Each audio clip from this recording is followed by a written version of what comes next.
नमस्कार, मैं हूं पुण्य प्रसून वाजपेयी।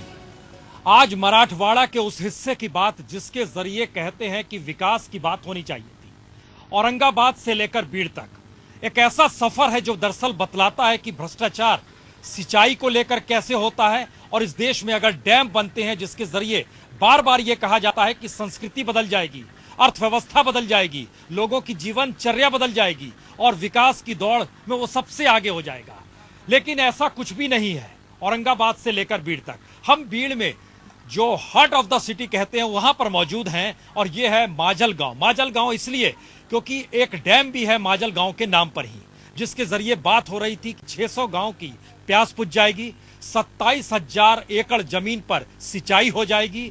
लेकिन किसे पता था कि हम माजल गांव में खड़े हैं और इतनी बड़ी तादाद में लोग इसलिए जमा हो गए क्योंकि वो कहते हैं घर में पानी नहीं है, पीने का पानी नहीं मिलता है, स्कूल में बच्चे जाएं तो क्या करें, पानी लेकर जाएं, मिड डे मील चलता है वहां पानी नहीं व्यवस्था है।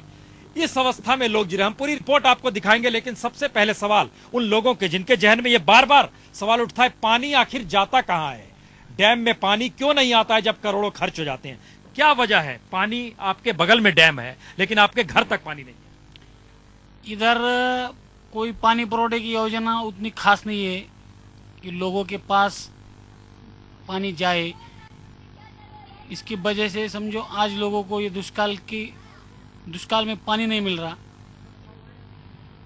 और बैरेजेस नहीं है, बंधारे नहीं है। इतनी बड़ी तादाद में सूखा पड़ा है, क्या इस सूखे को लेकर सरकार पहले से चाहती तो व्यवस्था कर सकती? पहले चाहती तो कर सकती, लेकिन उनको कुछ ख्याल नहीं है। कैसे व्यवस्था सरकार क्या व्यवस्था है? कुछ नहीं करती। तो ऊपर से जो पश्चिम महाराष्ट्र से हमारे डैम में पानी आता तो ऊपर ही अड़ाया जाता है। इधर तो बरसात बहुत कम हो गई। दरअसल एक सवाल बार बार और खड़ा होता है, जब आप मराठवाड़ा में घूमिएगा तो एक बात और आती है कि मराठवाड़ा से मजदूर बड़ी तादाद में तकरीबन 20 लाख मजदूर पूरे मराठवाड़ा से जाते हैं और सिर्फ बीड़ जिले से जहां पर मौजूद हैं, यहां से हम आपको बताएं 2 लाख मजदूर को पलायन होता है पश्चिम महाराष्ट्र में गन्ना काटने के लिए। अक्टूबर से लेकर मार्च तक के महीने में वही पैसा जो कमाई होती है। इसका मतलब क्या ये माना जाए कि सरकार की नीति कुछ ऐसी है जिसके जरिए पश्चिम महाराष्ट्र का पेट भरता रहे और पश्चिम महाराष्ट्र में मजदूर जाते रहे, मिलते रहे और बीड़ के इलाके में लोग सूखा भोगते रहे? क्या लगता है क्या वजह है इसकी कि यहां से मजदूर काम के लिए जाता है पश्चिम महाराष्ट्र, लेकिन यहां पे सिंचाई की व्यवस्था नहीं? इसके पीछे कोई राजनीतिक कारण है? ये राजनीतिक कारण बोले तो इधर के जो हमारे नेता है, मंत्रीगण है, वो उधर के जो राष्ट्रवादी के नेता हैं सब पश्चिम महाराष्ट्र के, उनके दबाव में कुछ नहीं मांगते मराठवाड़े के वास्ते। जो मिलेगा मंत्री पद मिलेगा वही उसके वो लेने का और घूमने का गाड़ी। ये मराठवाड़े में क्या चल रहा है, सिंचन की क्या व्यवस्था है, पानी कैसा आड़ाने का, कैसा जिराने का, लोगों को कैसा ये खेत के वास्ते पानी देने का, ये इसका कुछ इनको प्रोग्राम नहीं रहता। मंत्री है चलने का। युवा हो, यंग हो, आपको लगता है कि मराठवाड़ा को मंत्री, सरकार, नीति, पॉलिसी सब ने छोड़ दिया है कि जैसे मन चाहे वैसे जी ले? हाँ बिल्कुल। वो क्या है, यहाँ पर जो कार्यक्रम रवाए जाते हैं वो पूरी तरह नहीं रवाए जाते और इसके अंदर घोटाले जो है, सिंचन घोटाला जो है, बहुत बड़ा घोटाला हुआ है वो, और उसको बहुत सीधे तरीके से, आसानी तरीके से दबाया गया उसको। अगर लोगों में जागरूकता पैदा करे तो उसको हम सही तरह से पानी उसकी कहाँ जिराना है, पानी को किधर कैसा यूज करना है, वापर कैसा करना है, इस बारे में अगर जनता को मालूमात दिए तो बहुत से पानी का प्रॉब्लम सॉल्व हो जाएगा यहाँ पर। ये एक सवाल है कि अगर नेता ध्यान दे तो कुछ हो जाएगा। सरकार ध्यान क्यों नहीं देती है पानी की तरफ? आपके घर में पानी है? पानी है? पानी नहीं है। खेत में पानी है? नहीं। तो कैसे जीवन चल रहा है? वो सब मराठी में बोलिए। मराठी लांबून लांबून पाणी आणतो शेतातून. पाऊस नसल्यामुळे पाणी नाही, त्याच्याकडे लक्ष नाही कोणा पुढाऱ्याच्या ह्याचं, कुठले बंधारे नाहीत, काय नाहीत. ये एक सवाल है। आप शेतकरी संगठना के भी हैं और आप किसानों के दर्द को भी समझते होंगे। किसानों के सामने जो मुश्किल है उसको लेकर पॉलिसी नहीं है या सरकार के मन में नैतिक इच्छा नहीं है, क्या गड़बड़ी है? नेते जो है, मराठी में बात कर सकता हूँ मैं? नहीं, हिंदी बोलिएगा तो पूरा देश जानेगा। हाँ, ये जो राजनीतिक नेता है वो काश्तकार जो है, शेतकरी जो है, उसको कुछ वो जो दाम मिलता है, गन्ने को जो दाम मिलना चाहिए वो गन्ने को दाम नहीं मिलता। वो पानी पे जो खर्च हो रहा है उसमें बहुत भ्रष्टाचार हो गए है। जितना पानी अगर निसर्ग से जो पानी आता है वो सब पानी जमीन में गाड़ना चाहिए, सरकार गाड़ती नहीं। कह रहे हैं एक बड़ी बात है कि क्या भ्रष्टाचार के तहत पूरा पानी इस इलाके में खत्म कर दिया गया। हम आपको एक रिपोर्ट दिखाते हैं, इस रिपोर्ट को देखिए आप, आंखें खुल जाएंगी आपकी जो स्थिति है। मराठवाड़ा का गला अगर सूखा है तो उसकी सबसे बड़ी वजह यही डैम है, जायकेवाड़ी डैम। जी, 1965 में लाल बहादुर शास्त्री ने जब इसकी नींव रखी तब यह कहा था कि इससे समूचे महाराष्ट्र की प्यास बुझ जाएगी। 1976 में इंदिरा गांधी यहां पर आई तो उद्घाटन करते वक्त उन्होंने कहा कि मराठवाड़ा अब प्यासा नहीं रहेगा। लेकिन बीते 37 बरस में इस दिशा में कोई ध्यान दिया ही नहीं गया कि कभी डैम के भीतर की गाद की भी सफाई हो। स्थिति यह हो गई है कि आज की तारीख में हम जहां खड़े हैं यहां तक पानी हमेशा रहता था, लेकिन इस बार सूखा ऐसा है कि पानी तो दूर की बात है, जितनी जमीन इस डैम को बनाने के लिए गांव दर गांव ली गई, उतनी जमीन को भी ये पानी इस डैम से नहीं जा पा रहा है। इन फूल पत्तियों को देखकर आप खुश ना होइए, दरअसल ये थेथर का पेड़ है। जहां पानी नहीं होता है वहीं फूल खिल जाते हैं। सच क्या है? सच हम आपको बताते हैं। सरकारी दस्तावेज बहुत साफ लिखते हैं कि दरअसल 2 लाख हेक्टेयर से ज्यादा की जमीन इस डैम के जरिए सींची जानी थी। और इतना ही नहीं, बल्कि इसके कैचमेंट एरिया का जो पूरा का पूरा इलाका है वो 21,750 किलोमीटर। सोचिए, इतना बड़ा डैम जिसके जरिए बात थी कि एशिया का सबसे बड़ा डैम है, और 35,000 हेक्टेयर जमीन किसानों की इसमें समा गई। बावजूद इसके आज स्थिति यह है कि इस इलाके से कोई पानी सिंचाई के लिए जा नहीं रहा है। प्यास बुझ रही है तो सिर्फ औरंगाबाद शहर की, जालना, परभणी, बीड़, अहमदनगर कहीं पानी जाने की स्थिति में नहीं है।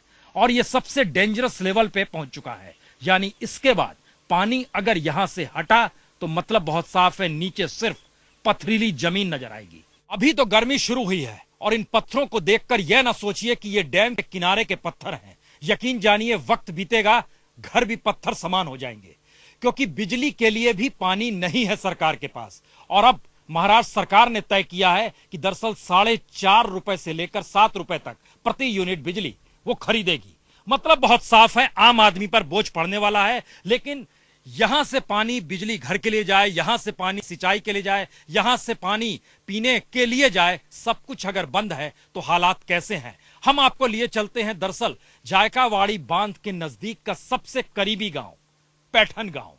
अगर जायकावाड़ी की पहचान एशिया में सबसे बड़े डैम को लेकर है तो पैठनी साड़ी की पहचान दुनिया में है।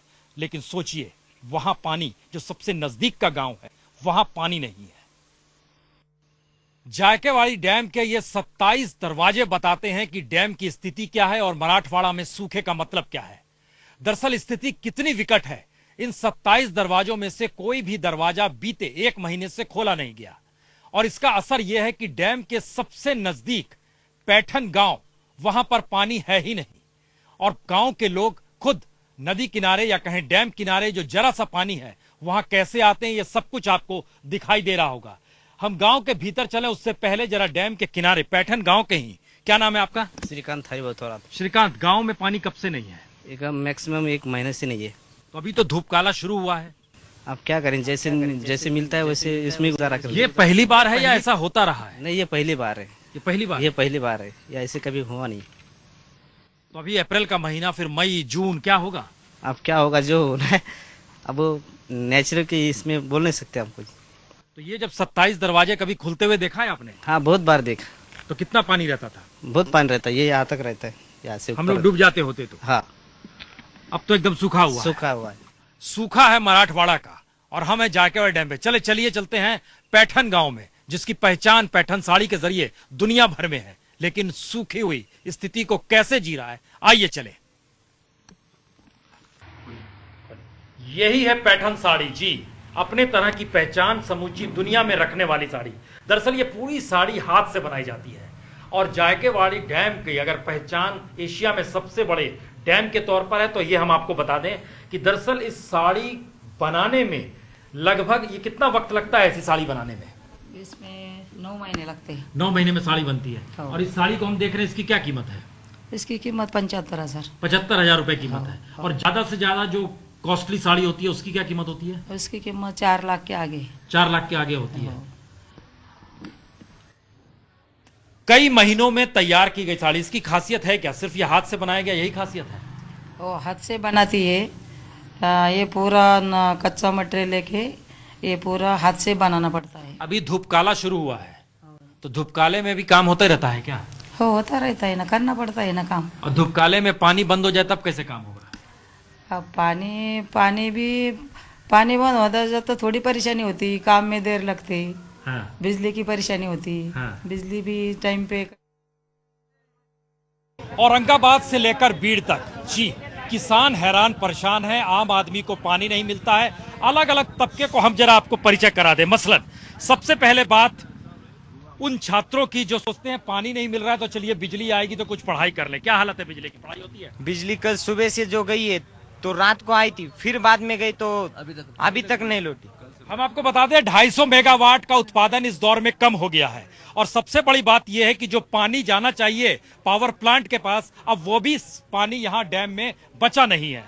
जिस हालत में किसान है, जिस हालत में मजदूर है, ऐसे में अब उनको कोई उम्मीद है कि पानी आएगा? क्योंकि धूप काला अभी शुरू हुआ है।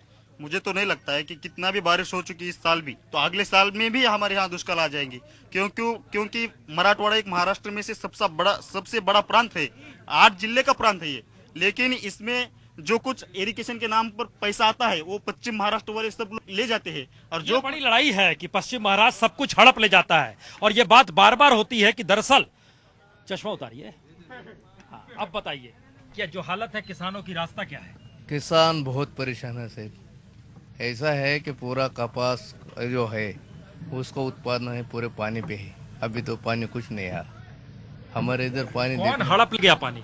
सिंचन वाले बोले पूरा। इन्होंने कहा कि घोटाला भी हुआ, मंत्री नेता बाबू पॉलिसी सब हड़प ले गए। पूरा हड़प लिया, पूरा भ्रष्टाचार चालू है।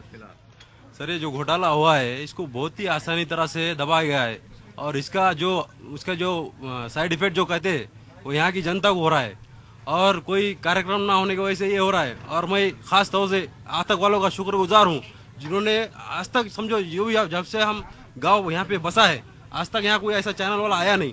आप हमारी समस्या सर मान रहे हैं, आपका बहुत बहुत शुक्रिया साहब। एक सवाल इन सब के बीच है, वो लोग जो शुरू से लेके अंत तक सिर्फ खेती करते हैं, खेती के जरिए अपने जिंदगी को जीते हैं, उसमें सवाल आता है कि यहाँ का शख्स क्या सोचता है। ग्रामीण मराठवाड़ा में रहने वाला, इतनी उम्र गुजर गई, कभी सोचे थे ऐसी स्थिति आएगी कि पानी भी नहीं मिलेगा? बताइए। मराठी में ही बोलिए। पानी नहीं है, मराठी में बोलिए। पाणी नाही इथं, ढोरायचा त्रास व्हायला, पाखरायचा त्रास व्हायला, इथं प्यायला सुद्धा पाणी भेटा नाही। त्या तळ्यामध्ये सुद्धा पाणी राहिलं नाही, तळ उकरा। अब इस देश में क्या जरूरत है? सरकार बदलना, नेता बदलना, राजनीति बदलना, नई पॉलिसी लाना, बजट, क्या स्थिति चाहिए? सरकार बदलणं आवश्यक आहे। नीतिमान माणसंच राहिले नाही सरकारमध्ये, ज्यांच्याकडे नीती मानायचे। तो इसी जनता ने तो सरकार को चुना है। या जनतेने सरकारला चुनलंय, पण कसं आहे सरकार त्याला 10 रुपयाची दारू प्यायला देते, मटण खायला धाब्यावर जाते, लोकांना कळत नाही। वास्तविक पाहता लोकांनाही कळायला पाहिजे की 4 दिवस सरकार आपली मजा करते, धाब्यावर नेते, परंतु नंतर 5 वर्ष बेजारी काढते आणि खरे माणसं मतदान करायला जात नाहीत। कारण एक आखिरी सवाल आपसे जानना चाहते हैं। माजल गांव में है, यहीं पर डैम है। हम औरंगाबाद में जायकेवाड़ी गए, उसके बगल में पैठन गांव, वहां भी पानी नहीं। अगर ये स्थिति है, डैम के बगल वाले गांव में पानी नहीं, तो इसका मतलब क्या निकाला जाए? सिस्टम फेल हो गया है क्या? और सिस्टम फेल हो गया है। जो उसमें पानी कैचमेंट एरिया में जो है ऊपर जो धरना हो गए तो उसमें से पानी नहीं आता। यहाँ बरसात भी बहुत कम हो गई और यहाँ के नेतागण कुछ बात भी नहीं करते। मीटिंग हो, कैबिनेट हो, कुछ नहीं। उनका जो अजित पवार का सवाल है वो जो मानते हैं भैंस को हालिया बोले तो भी बोलते हो हालिया है, भैंस को हालिया बोले तो वैसा जो बोलते वो हाँ में हाँ मिलाते उनके। नेताओं की चलती है, सत्ता की चलती है और इन सब में जनता पिसती रहती है, सोचती है सत्ता बदल जाएगी, उसके अनुकूल स्थिति हो जाएगी। लेकिन मराठवाड़ा का सच ये है कि यहां पर समूचा पानी कौन हड़प कर ले जाता है और पानी पहुंचता नहीं, जबकि मराठवाड़ा इलाके में सिंचाई परियोजना को लेकर सबसे ज्यादा सरकारी दस्तावेजों में पैसा खर्च किया गया। इसी दौर में 20,000 करोड़, कहां पैसा जाता है, किस रूप में जाता है, किसी को पता नहीं। तो आज हम भीड़ में हैं, कल हम आपसे मिलेंगे लातूर में, और लातूर का इंतजार कीजिए। आज इतना ही।